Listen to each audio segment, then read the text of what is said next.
श्री सत्यनारायण व्रत कथा अध्याय 4। श्री सूत जी ने कहा, वैश्य और उसके जमाई ने मंगलाचार करके यात्रा आरंभ की और अपने नगर की ओर चल पड़े। उनके थोड़ी दूर आगे बढ़ने पर दंडी वेशधारी में श्री भगवान जी ने उनसे पूछा, हे वैश्य, तेरी नाव में क्या है? अभिमानी वानिक हंसता हुआ बोला, हे दंडी, आप क्यों पूछते हैं? क्या धन लेने की इच्छा है? मेरी नाव में तो बेल और पत्ते भरे हैं। वैश्य का कठोर वचन सुनकर दंडी रूप में भगवान जी ने कहा, तुम्हारा वचन सत्य हो। ऐसा कहकर वे वहाँ से कुछ दूर जाकर समुद्र के किनारे बैठ गए। दंडी महाराज के जाने के पश्चात वैश्य ने नित्य क्रिया से निवृत्त होने के बाद नाव को ऊंची उठी देखकर अचंभा हो गया तथा नाव में बेल पत्ते आदि देखकर वह मूर्छित होकर जमीन पर गिर पड़ा। होश आने पर अत्यंत शोक प्रकट करने लगा।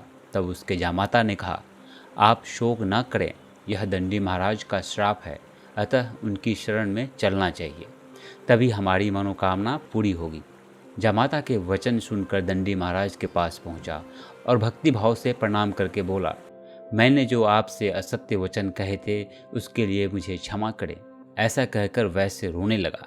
तभी दंडी भगवान बोले, हे वानिक पुत्र, मेरी आज्ञा से तुझे बार बार दुख प्राप्त हुआ, तू मेरी पूजा से विमुख हुआ।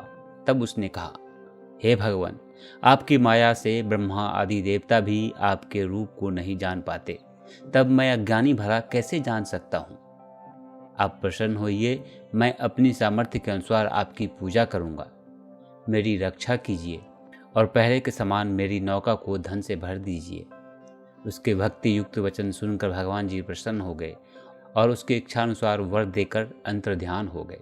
तब ससुर और जमाता दोनों ने नाव आकर देखा कि नाव धन से परिपूर्ण है। फिर वह भगवान सत्यनारायण जी का पूजन कर जमाता सहित अपनी नगर की ओर चल दिया। जब वह अपने नगर के निकट पहुंचा तब उसने एक दूत को अपने घर भेजा। दूत ने वैश्य के घर जाकर उसकी पत्नी को नमस्कार किया और कहा, आपके पति अपने दामाद सहित इस नगर के समीप आ गए हैं। लीलावती और उसकी कन्या कलावती उस समय भगवान का पूजन कर रही थी।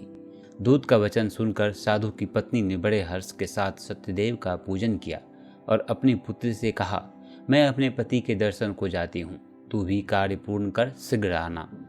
परंतु कलावती पूजन एवं प्रसाद छोड़कर अपने पति के दर्शन के लिए चली गई, परंतु उसको पति का दर्शन प्राप्त नहीं हुआ। नौका को डूबा हुआ तथा कन्या को रोती हुई देख वैश्य दुखित होकर बोला, हे प्रभु, मुझसे या मेरे परिवार से जो भी भूल हुई हो उसे क्षमा करो।